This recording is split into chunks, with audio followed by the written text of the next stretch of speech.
Hey, the cool games I like. Cool games I like is a series with the intent of playing cool games. Who'd have thought? Particularly ones I like. And this may be the greatest of them all. This is a title known as Fire Emblem for the Game Boy Advance. Um, you guys might know what Fire Emblem is. It's been pretty popular as of late. Though the hipster in me must let you know that I was playing these games before they were cool.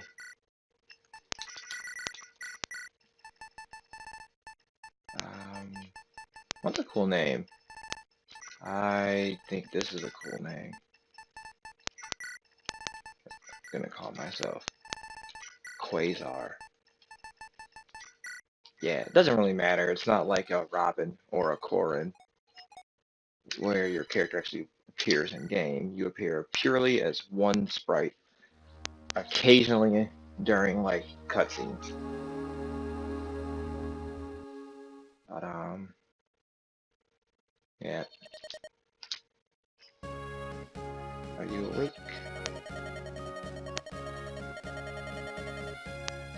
We're gonna be speeding up these text boxes as fast as we can. So, yeah. Let you read all this if you feel like it. It's mostly nonsensical tutorial garbage that's going to be happening, however. I guess what you really need to know is that this is Lindis. She's like if you combine a Native American with a samurai. It's like how you get uh, her people, I suppose. That's the best I can call it. They're nomads, but they also wield katana.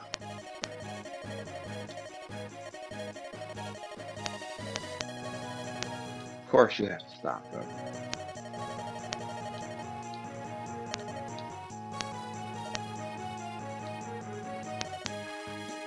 Cool. Yep. So worst part about playing a game over that you played to death are tutorials. Yeah. Your allies are green, you're blue, and your opponents are always red. That's like Fire Emblem basics. So we're gonna get closer to the enemy, and pretty straightforward as far as how you play the game. Usually, go and fight the guy. Let's close in and attack. I always like to get as far as I can towards the goal whenever I make a turn. And let's do this. There's really no way to fail at this. You have to. I can't think of a way to fail at this. This tutorial level is designed to be unfailable. Because normally Fire Emblem operates on a pretty heavy RNG, but purely for the sake of this tutorial, you're unable to lose.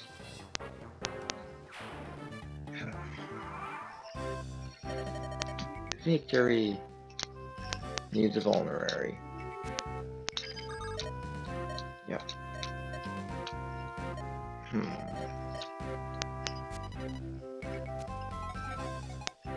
Ah, jeez. What's so special about this square?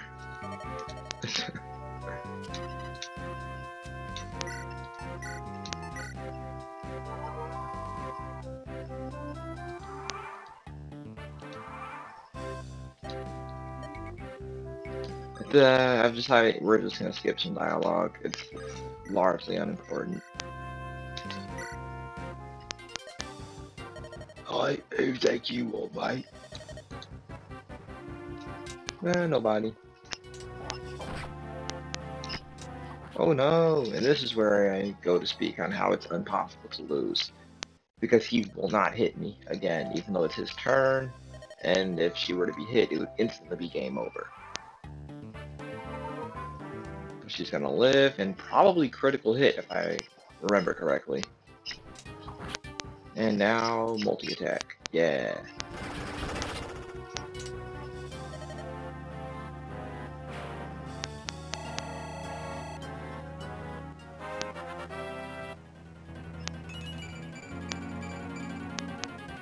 Excellent.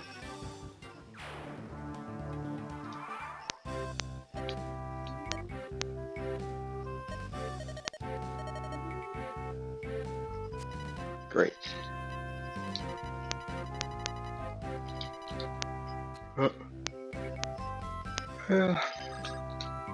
And this will do it. Seize the castle, and it's all good.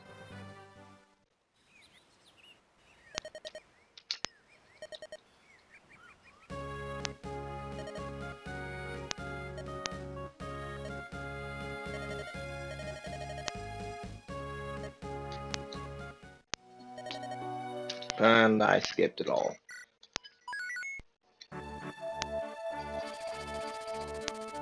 We're actually still pretty heavy in the tutorial space. We're gonna have to meet a couple bumbling knights, or one bumbling knight and his serious partner. Uh, you know, and they're gonna talk about the weapon triangle. Yep. Which is essentially rock, paper, scissors. But it's used very well. Yeah, we'll get into how that works. Yep, so now we've got more than just Lindis. We've got Kane and... No, Sane and Kent. Jesus, their names backwards. Um, Sane wants to go first. He wants to show off his amazing skills. But they won't let me do this intelligently because you have to see the folly of his ways.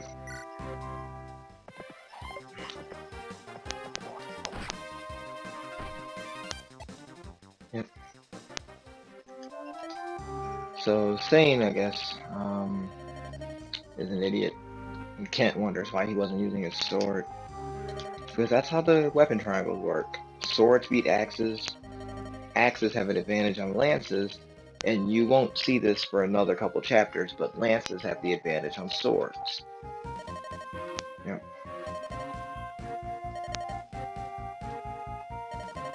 That's why Lindis had such a high chance of hitting the bandits in the last chapter, and why they missed her under most circumstances.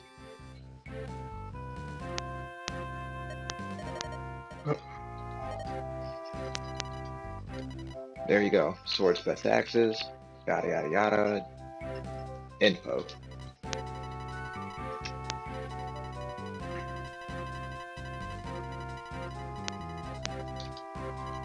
So we're gonna get Kent this time. They're still gonna make me do foolish plays with him. You'd want to be in the woods if you could manage it, but I guess you didn't have enough movement spaces for this turn. Going through forested areas actually slows down your character.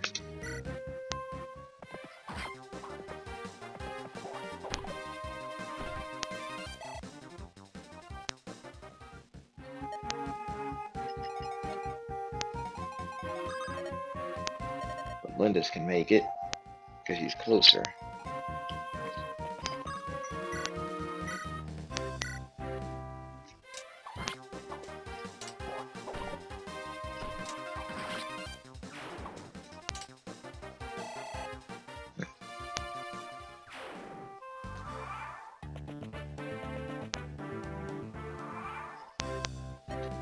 Alright, now we're going to give Sane a second chance to make a fool of himself.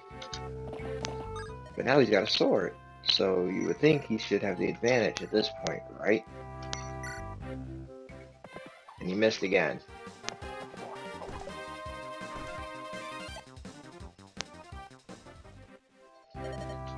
Gah.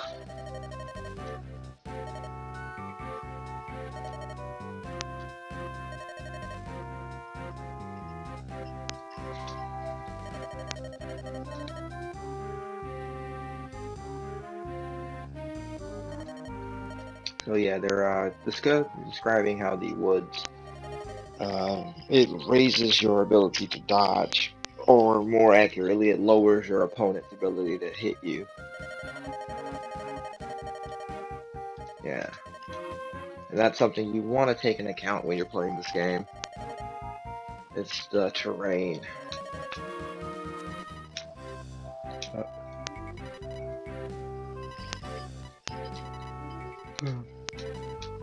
Suppose I could take a second here to break down what's going to happen. Because the game actually lays out most of what's the battle going to end up being before you even finish it. So like when I move Kent to the spot in the woods above the bandit, we'll see what their stats are. Now it actually tells us what's going to happen. We have the Iron Sword, and right here on this little chart, we have Kent, who's on his blue information. He has 20 HP. His might is 8, which that's how much damage he'll do. His hit chance is 90%, and his critical hit chance is 3%. Versus my enemy, who also has 20 HP, but will only do 4 damage with a 26% hit chance. And that's substantial, because what's going on there is because not only is his weapon weaker than mine, he's also, I'm also in the wooded area, which cuts his chance to hit me even lower than normal. My chances of hitting him typically would be at 100%. The reason why it isn't is because he's also in woods. But in a couple turns, we should be able to take him out unless I manage to critical him on my next hit.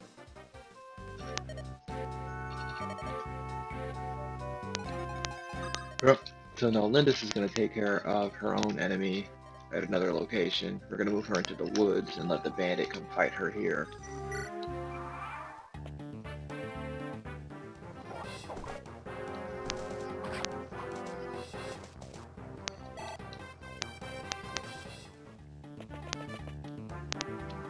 Yep, and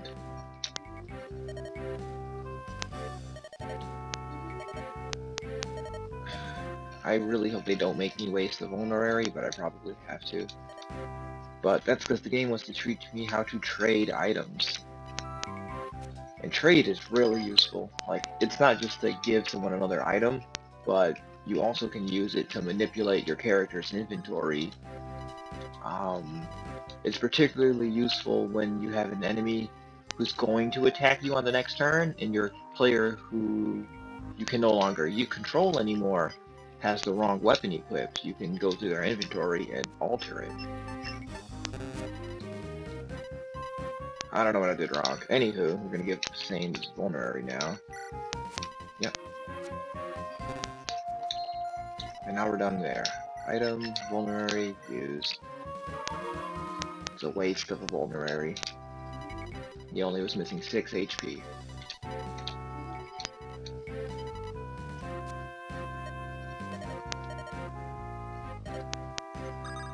And knights can move again after their turn is over. So we're gonna retreat so the bandit can only hit Lindis.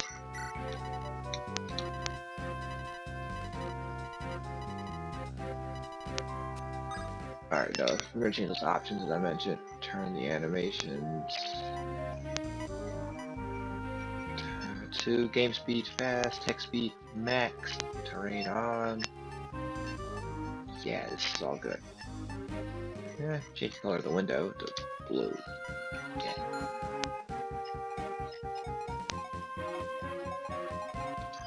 Alright, so Cat's gonna strike this guy down.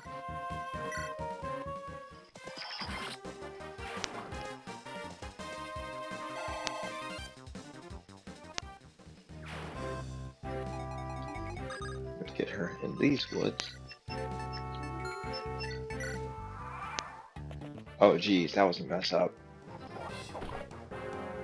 But because again, axes are weak to swords, I still was able to dodge.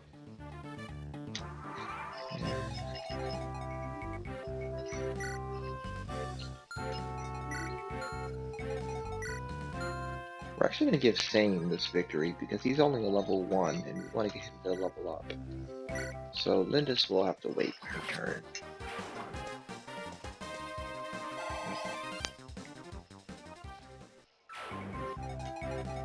It's a good idea to keep your units leveled together. You don't want one person to be overpowered, because the higher level they become, the less experience points they actually will begin to gain.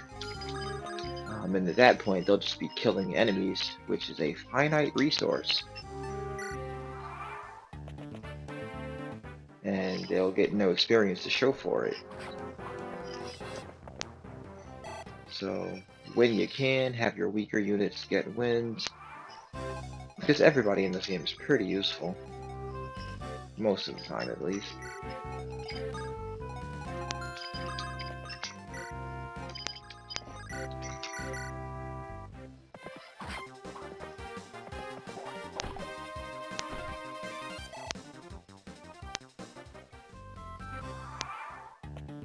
I don't think the boss is going to move.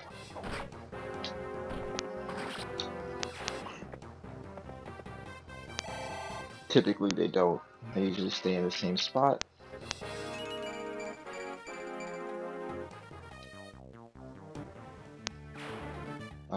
But if you're curious as to if you're safe, all you'd have to do in any Fire Emblem game is highlight the enemies.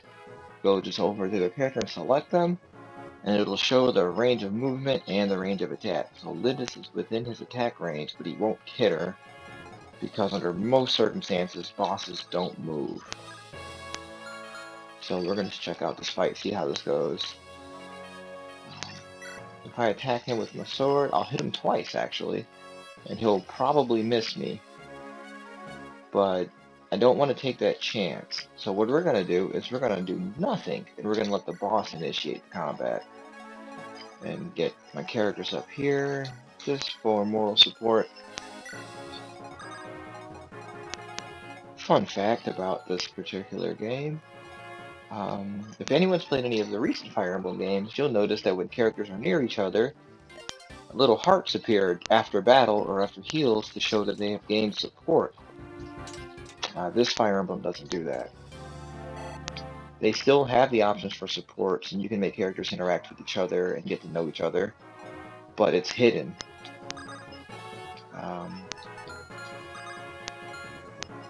They have to spend a certain amount of turns near each other, and then randomly, if you make them stand next to each other, it might say support, and they get to talk to each other.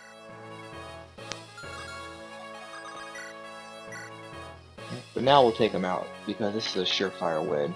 I'm going to hit him for 7 damage 2 times. He only has 9 HP, and I have a 100% hit chance. So even if he were to land a strike on me, I won't die, and the battle will be concluded. I'm actually breaking my rule. I think someone else is supposed to win this, like I said. Because she's level 2 with 61 experience. He's level 2 with 13. We're going to send Sane over here to finish him off, like I originally said I would. So 10 damage, 100% hit chance, battle over.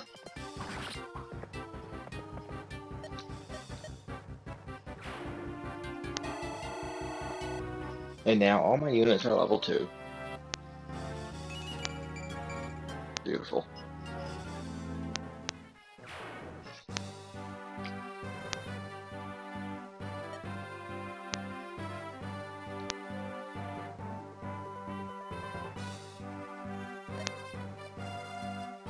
So this is legitimately a cool game I like. If anyone watched my Punch-Out video, that's a cool game, maybe, but I've never played before.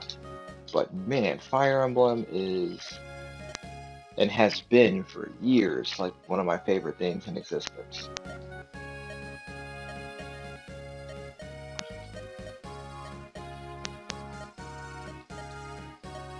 Yep, and more talking. They're pretty sure I'm royalty. She's like, what? Her daughter lives. I'm pretty sure I'm her daughter. Lady Lindis. And we're done. Save. And let's go.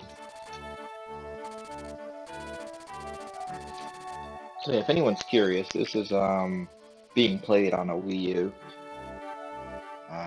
Through the Game Boy Advance games that you can purchase on the system. Proof would be here. Hey, check that out, Fire Emblem. But I'm actually pretty grateful for this feature. Yeah. Had a poor incident a few years back where I was hunting this game down online, and I ended up getting a bootleg, basically. It's a duplication of the game someone made, and it couldn't save.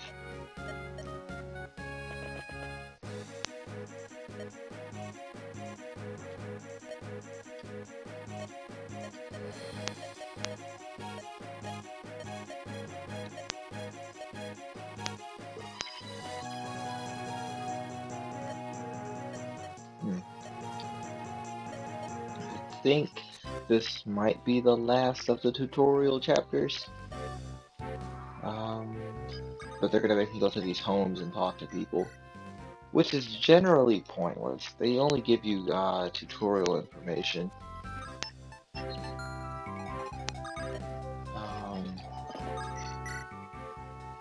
It's the villages that you want to check out. Villages give you, they always give you items, or in some cases, new party members. He's telling me how the game works. Now the last one, maybe we'll actually read this. These guys might be saying something semi-relevant to the uninitiated. Okay, they're just telling me some story stuff about the Mani Kati. Maybe that's how you say that? Who knows?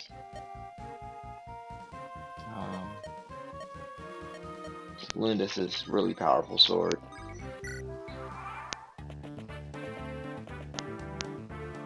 We're gonna take these clowns downtown.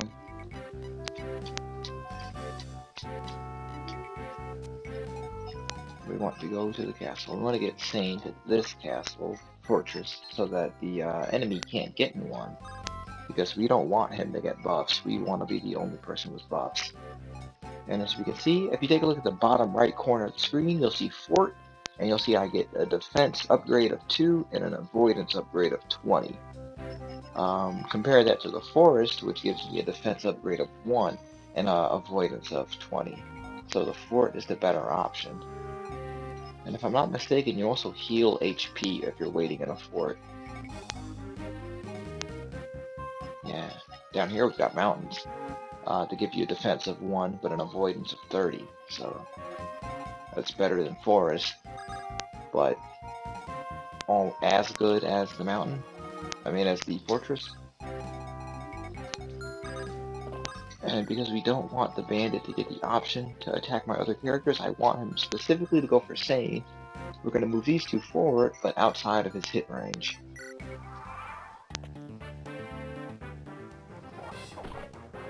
Yeah.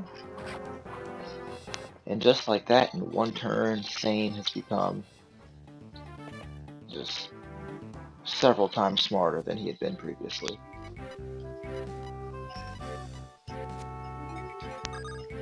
So now, which is 35 experience, 61. We'll let Sane get this kill since he's already standing here. Yep. Oh man.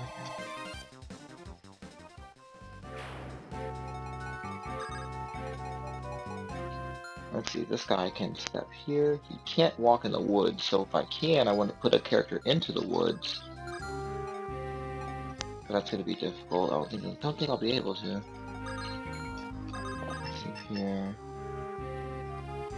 What I would want to do is pick up Lindis with the rescue command. And what's cool about that is that it lets you take a character and move them somewhere else. But what I cannot do is let them go in the same turn. So we'll wait here. So we'll move her, drop Lindis off right here, and then stay here. Sane can move into these woods.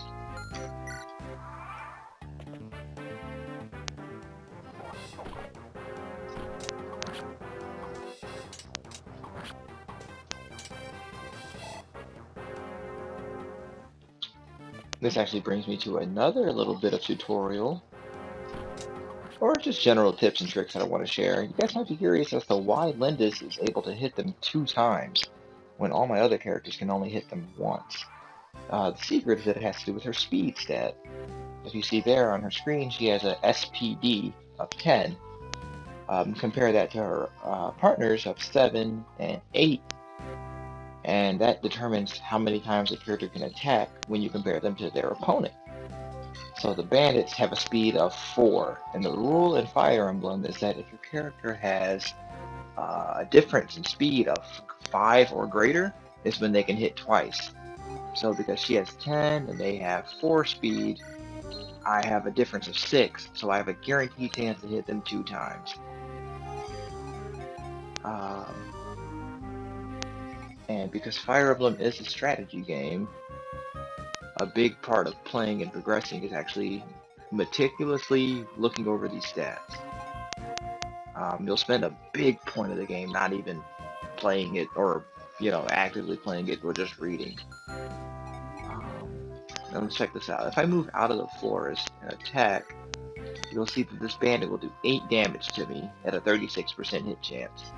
But if I move back into the forest and attack him from this location, he'll do 7 damage to me with a 16% hit chance, and that goes back to before with the defense upgrade of 1 and the avoidance upgrade of 20. It, like, 1 for 1 translates into what the battle's gonna do. Yep. So Linda's is gonna level up. She's now level 3. And only got 1 measly experience point, or stat point. I'm actually gonna save the boss for Ket.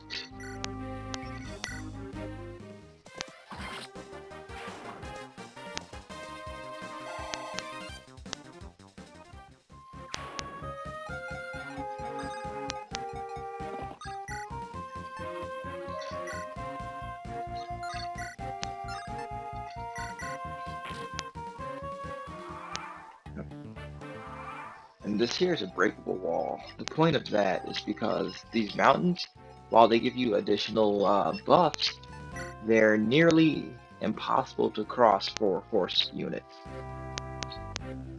Bandits can cross them easily. I think thieves can cross them when we encounter some thieves. But horses can only move through 1 space per turn, which is horribly pointless. So we're going to break the walls down, Chris Jericho style, and get all in here. Ah, that was a misplay.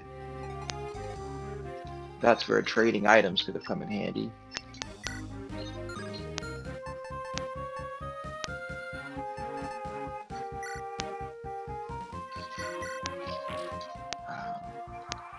Because what I could have done was a little cool trick like this. We can attack the wall with our lance, but that will leave Sane vulnerable to the bandit inside. The bandit's going to come hit him, Sane's holding a lance, and we saw before how that goes. But what you can do in this game by trading your teammates' items is actually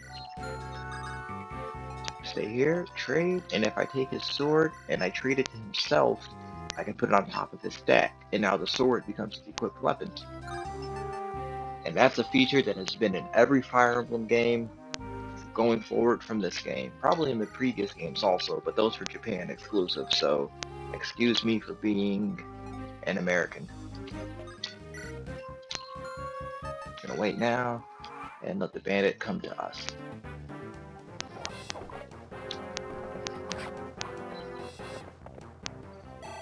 Nighttime.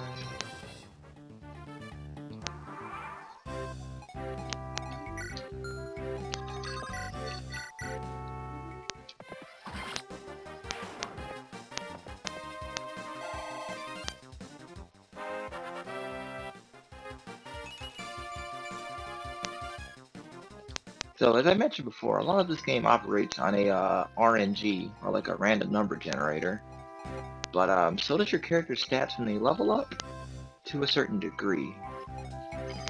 Every unit has like a particular specialty, and they level up generally in accordance with that. So for example, because Lindis is what is she, a lord? That's actually like a pretty, what can I say, balanced unit. She's gonna get decent stats everywhere, but not great anywhere either. But Lindis herself excels at speed and skill.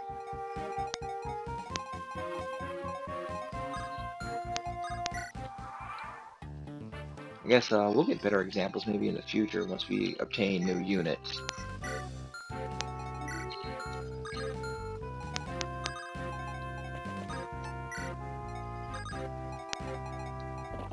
But I guess I can tell you that like how there are armored knight units, and those guys have like higher defense than most units. So while their level ups are random, they're more than likely gonna gain defense if they gain any stats at all. And they're typically gonna, not receive any speed when they level up. But it's all on chance. But certain chances are more more likely to occur than others. So as I said before, now we have Kent, who's low on experience, and typically when you kill a boss, you'll get a full level up. So we're gonna try that out with the Lance this time, and you can see how Lances do when you fight a sword-wielding enemy. Now we see we have a 3 damage from the enemy, 65% hit chance. Now on my side, we have a 10 hit chance, or 10 damage, 80% hit. That's because the enemy is on the throne, which is its own buffing zone. But it shouldn't matter. We're going to move Lindis a little bit closer here. I believe that in order for characters to receive support benefits in this game, they have to be within 3 spaces of each other.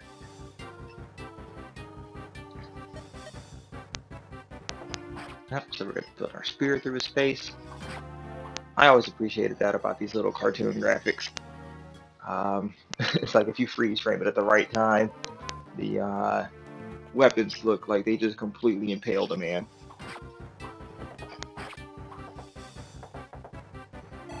Yeah. But,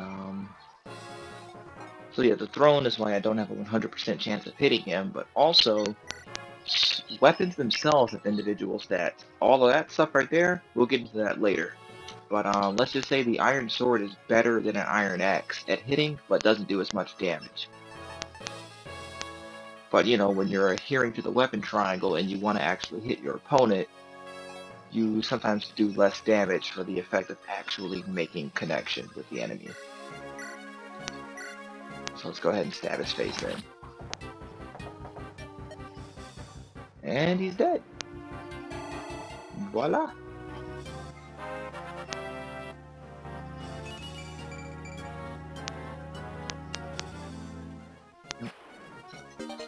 Got our vulneraries. And now in order to finish this chapter, we just have to sit Lindis on the throne. And seize it. Haha. And now it's the old man from the original cutscene. He's gonna give me a sword.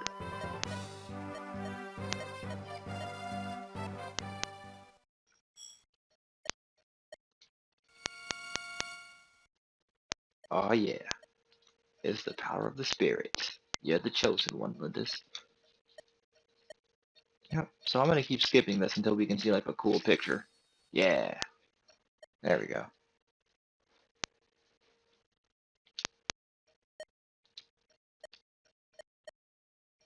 So Lindis just received her upgraded sword.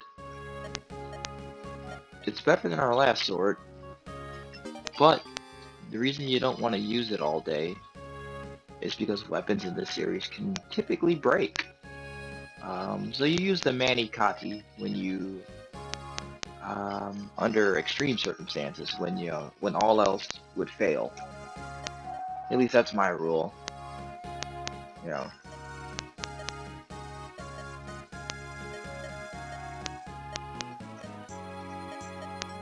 Blah blah blah blah. Hey, look at this! I got a sword.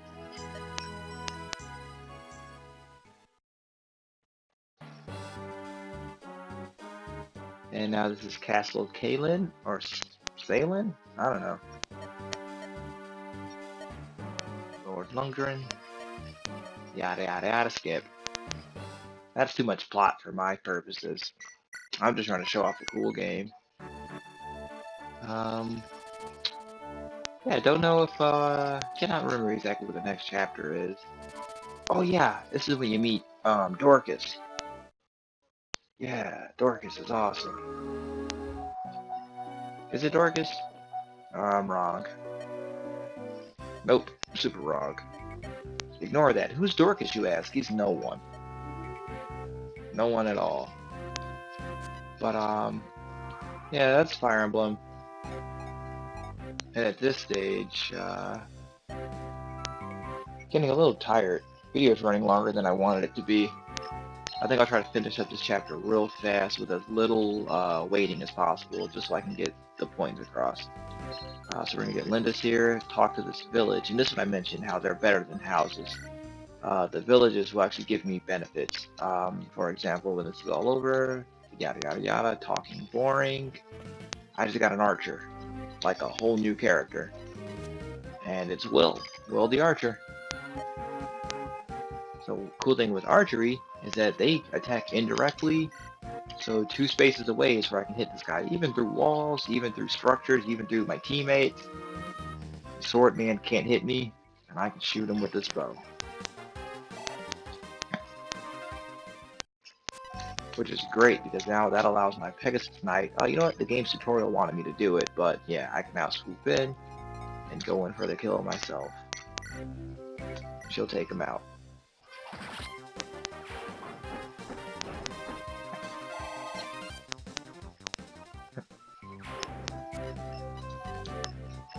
And now we're going to take out this archer. See, the cool thing with archers, though, is that they can fight from 2 spaces away. The downside is that they cannot fight 1 space away. So Sane is going to take advantage of this poor person and horribly destroy him with a lance.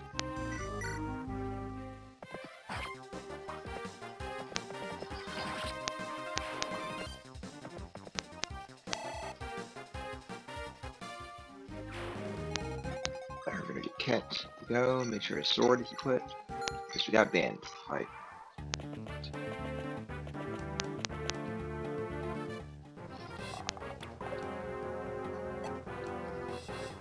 That was lucky. I managed to dodge it, although the archer would damage me in the first place.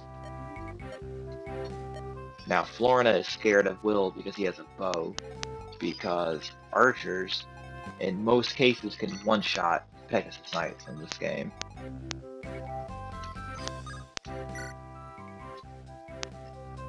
You got 2,000 gold, so when we can visit some item shops, we can purchase some new weapons.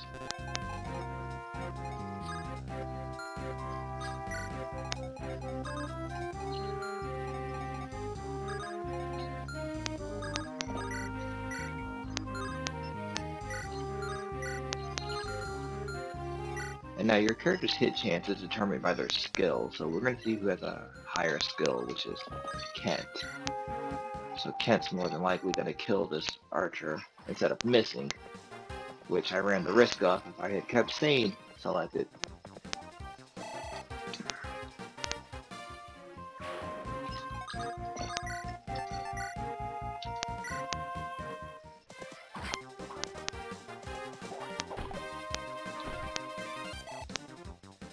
Alright, so all's going according to plan. We're going to get Will to move forward. Hopefully I can shoot some of these bandits through a wall. Because that's always good.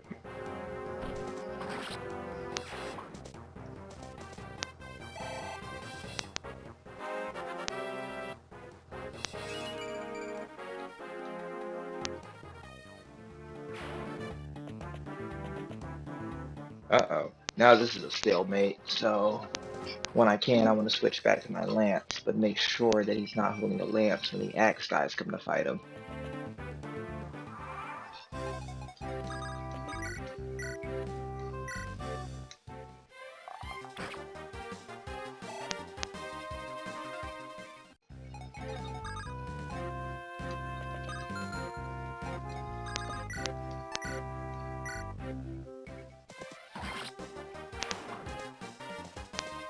Yep, that's 1 down. We got 3 to go. 4 to go. I didn't include the boss. Whatever.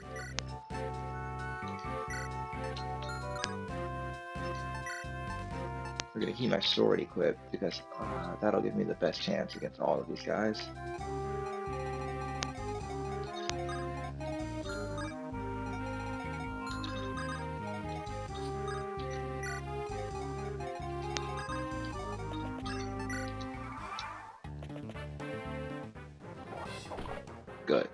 exactly probably the optimum result. Oh no, Kent hit him twice. I didn't realize Kent got more speed because I don't want to fight the swordsman with Kent. I don't want to run the risk of him getting hit. But it's going to happen anyway because Kent is so good now that he's killing everything that comes to fight him.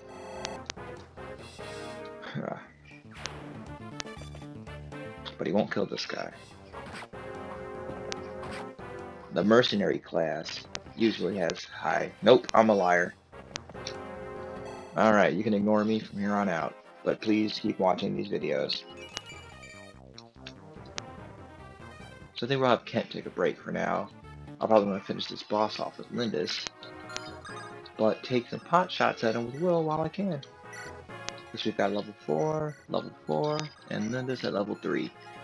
Florin, I can't fight him. She has the lance, which the bandit, his axes beat it. What I can do, check out this item shop and see what they're working with. Nothing. They're working with nothing.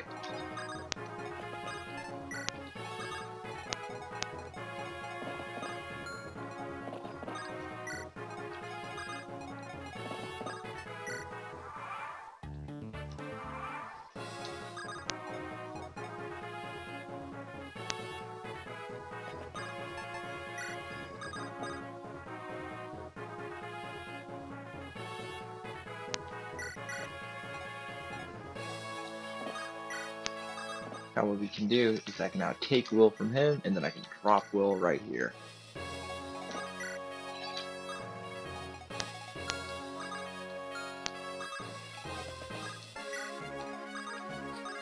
Because we're going to have Will just shoot a little cheap shot at him.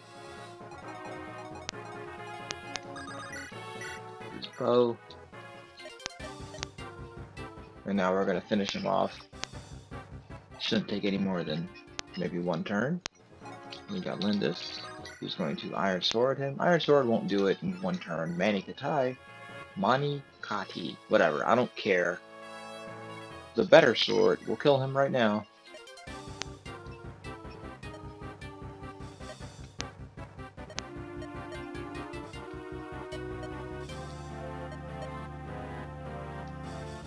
Ooh, he's an honorable bandit. We don't harm women for one thing. Heh heh heh heh.